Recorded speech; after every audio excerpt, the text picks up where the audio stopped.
एक छोटी सी गीत है, लेकिन मैं आप लोगों के बीच में सुनाना चाहूंगी। कहे के बाका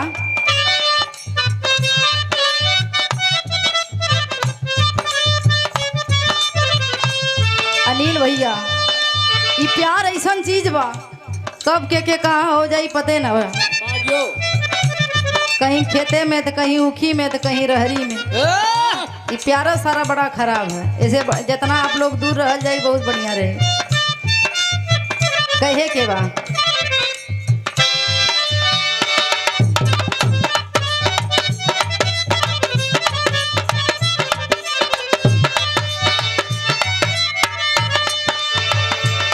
जब से नहना लड़ल,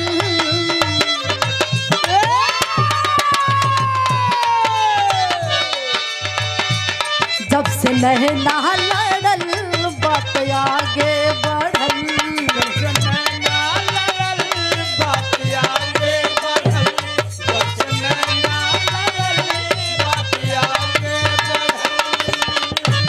विनोद भैया ध्यान रखिए। जब से नहना लड़ल बात आगे बढ़ल। हेलो हेलो,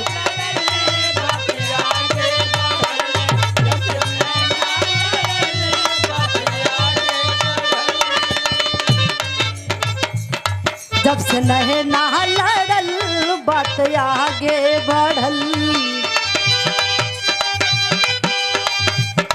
रोज अखिया रहेला इंतजार में, दिल भाई दीवाना तोरा प्यार में, दिल भाई दीवाना तोरा प्यार में, दिल भाई दीवाना तोरा प्यार में।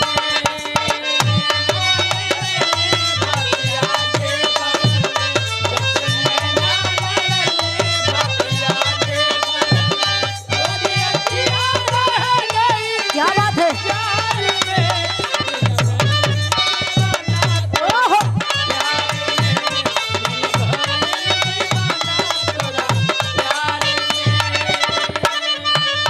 एगो बात और कहे, करीला शुक्रिया हम ओह भगवान के, तोहके बना दिहलन उ कवन माटी सान के। करीला शुक्रिया हम ओह भगवान के, तोहके बना दिहलन कवन माटी सान के। करीला शुक्रिया हम ओह भगवान के, तोहके बना दिहलन कवन माटी सान के। करीला शुक्रिया हम हरे ओह भगवान के, तोहके बना दिहलन कवन माटी सान के।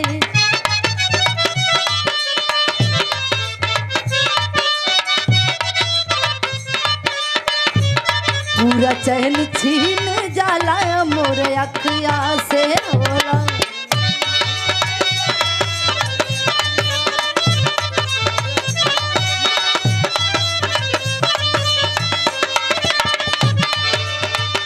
हरदम अखिया रहेला इंतजार में, दिल भाई दीवाना तोरा प्यार में, दिल भाई दीवाना तोरा प्यार में, दिल भाई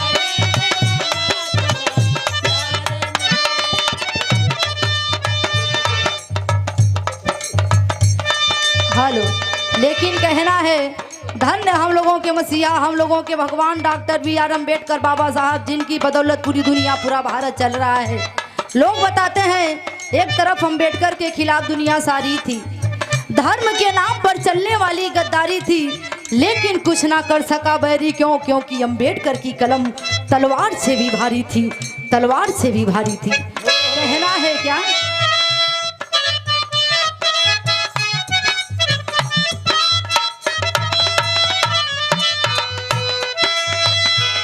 बंद खोला नयन सगर भाई बहन, बंद खोला नयन सगर भाई बहन, बंद खोला नयन सगर भाई खोला नयन सगर भाई बहन,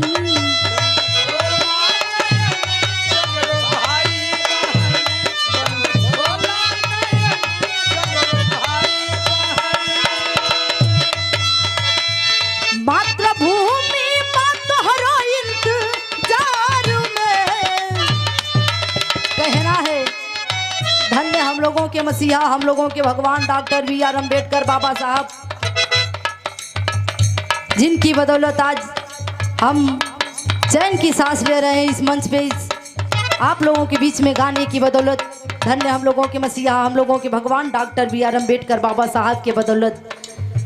लेकिन कहना है क्या, बंद खोला नयन सगर भाई बहन,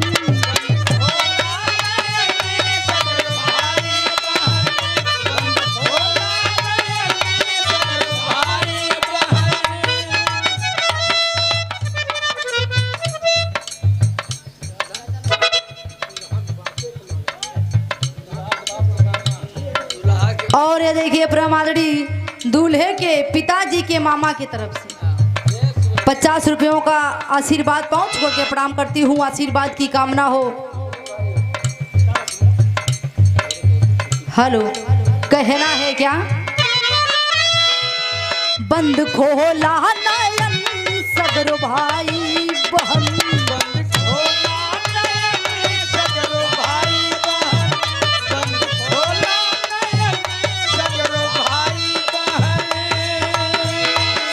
खोला नयन सगर भाई बहन, मातृभूमि तोहरो इंतजार में। कबल किया बा जुर्म अत्याचार में, कबल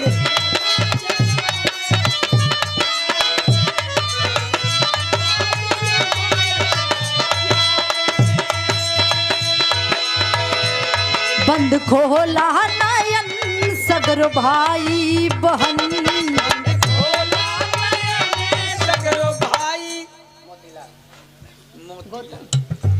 और ये देखिए प्रमादड़ी मोतीलाल साहब की तरफ से दूसरी बार पुरस्कार साहब को पाँव छुकड़ के प्रणाम करती हूँ, आशीर्वाद की कामना हो। सादर जय भीम नमो बुद्धाय करती हूँ। कहना है,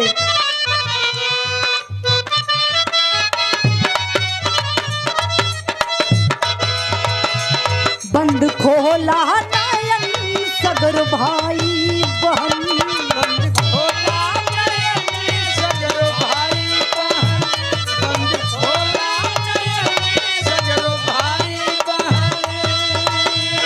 बंद खोला नयन सगर भाई बहन, मातृभूमि तोहरो इंतजार में। कबल जिया बा जुर्म अत्याचार में, कबल जिया बा जुर्म अत्याचार में, कबल जिया बा जुर्म अत्याचार में, कबल जिया बा जुर्म अत्याचार में।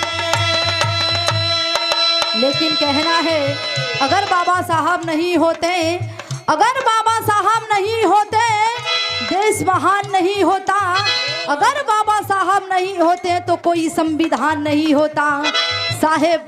अगर बाबा साहब नहीं होते तो MP MLA की क्या बात, इस गांव में कोई प्रधान नहीं होता, कोई प्रधान नहीं होता। कहना है क्या,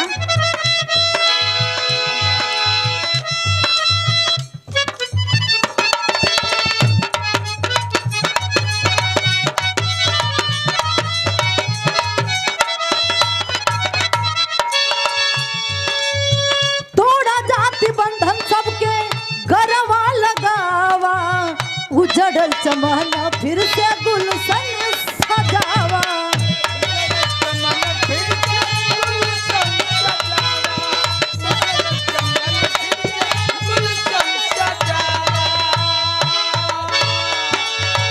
तोड़ा जाति बंधन सबके गरवा लगावा, उजड़ल चमन फिर से गुलशन सजावा।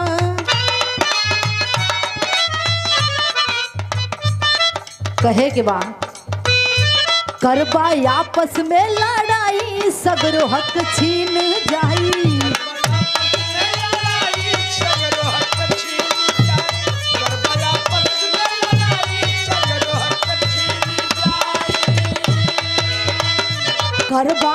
आपस में लड़ाई सगरो हक छीन जाई डूब जाई नाम तोहरो मझधार में कबल जिया बाजुर में अत्याचार में कबल जिया बाजुर में अत्याचार में कबल जिया बाजुर में अत्याचार में।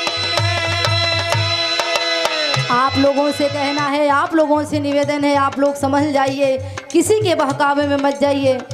एक बात के समय बा भैया, एगो छोट का लड़का रहे, बाल मुकुंद गुरु जी, छोट का लड़का रहे, 5 साल के रहे। जब पढ़ के आयल स्कूल से, धूप का समय रहे भैया, धूप का समय रहे, जब पढ़ के घरे आयल तो बलग वाली बड़की माई से कहला, माई बड़की माई मोर माई कहाँ बा? तो बड़की माई कहला, बेटा तोर माई गई यह कढ़ाई चढ़ावे ना। तब उ लड़का बैग वैग फेंक के बिना पानी पियले वही काली माई के थाने पहुंच गए। जा कल माई माई रे बहू के पुड़िया दे न रे माई, बहुत तेज भूख लगल है। हाँ तो भैया ओकर माई ओके समझावे लगा, रे बेटा ई काली माई न हई हो, नाराज हो जाइए बेटा, तनी चुप रहा, सबर करा, हई दौड़वा ला लेके जा, कहीं उतरिया उतरिया मत दौड़वा के, सीधा ले जाके घरे रख दिया, हम पीछे से अगरबत्ती दिया धरा के आवत।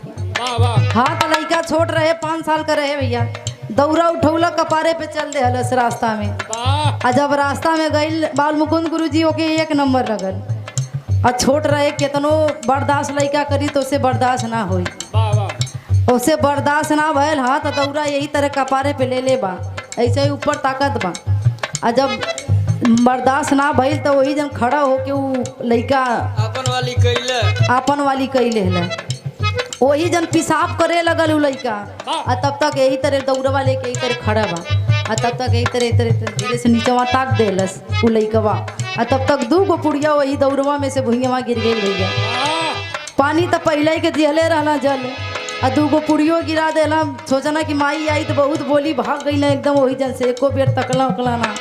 हाँ तो भैया वो जब घरे पहुँच गई ना, पीछे से जितना माता बहन लोग रहे, धीरे धीरे लोग आवत बा, और रास्ता में देखत बा कि जल गिरल बा और 2 गो पूड़ी गिरल बा, लगत बा कोनो यहाँ देवी देवता आइल हुए।